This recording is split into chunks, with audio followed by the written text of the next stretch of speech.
अस्सलाम वालेकुम, मैं हूं आपका मेंटोर फुरकान शाहिद और आज हम बात करेंगे प्रोएक्टिव अप्रोच से रिलेटेड। ये क्या है proactive approach? Proactive approach means कि आप आने वाले जो मसाइल हैं उनसे पहले आगाह रहने की कोशिश करें। हाँ, ये मुमकिन है कि आप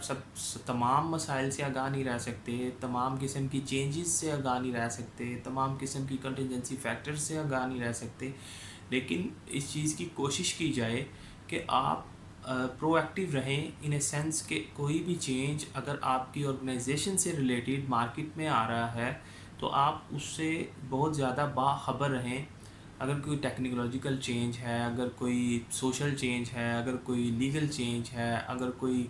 इकोलॉजिकल चेंज है, तो आप उससे रिलेटेड प्रोएक्टिव अप्रोच अपनाएं ताकि आपकी ऑर्गेनाइजेशन जो वो मामला होने के बाद जो सफ़र वो तमाम मामलात होने के बाद अगर सफ़र करे तो उससे पहले ही आप अपनी प्रोएक्टिव अप्रोच के तहत उस चीज़ को रोक सके। प्रोएक्टिव अप्रोच एक लाइफ लाइन की हैसियत रखती है मेरे मुताबिक, क्योंकि मेरा जो एक्सपीरियंस है वो डिफरेंट ऑर्गेनाइजेशंस के साथ मैं डील करता हूँ,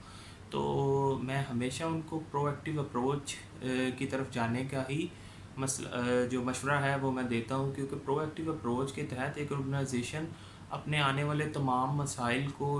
डील कर सकती है, कंटिजेंसी फैक्टर्स के लिए पोर्शन रख सकती है, चेंज के साथ डील कर सकती है। अमूमन ऐसे होता है कि बहुत सारी चेंजेस मार्केट में आ रही होती हैं आहिस्ता आहिस्ता। जिस तरह आप देख सकते हैं कि जो काफ़ी इलेक्ट्रिकल कार्स आ रही हैं और जो फ्यूल मार्केट में जो गाड़ियां हैं, अब लोगों का रुझान जो है वो अब देखेंगे कि वो इलेक्ट्रिकल कार्स की तरफ बढ़ता चला जाएगा।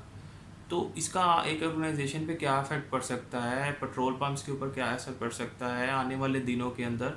तो इस चीज़ को देखना, उसको अपने बाँपना, जो इस चीज़ को कि भाई हमारी ऑर्गेनाइजेशन के ऊपर इसका कोई असर तो नहीं पड़ेगा, या आने वाले दिनों में क्या चीज़ ऊपर जाएगी, क्या चीज़ नीचे आएगी, उस तमाम मामलात को देखना और उनको समझ करना, इस चीज़ को प्रोएक्टिव अप्रोच कहते हैं, जो कि एक ऑर्गेनाइजेशन के लिए बहुत ही अहमियत का हामिल है। वीडियो अच्छी लगी हो तो सब्सक्राइब करना चैनल को मत भूलिएगा। Thank you so much.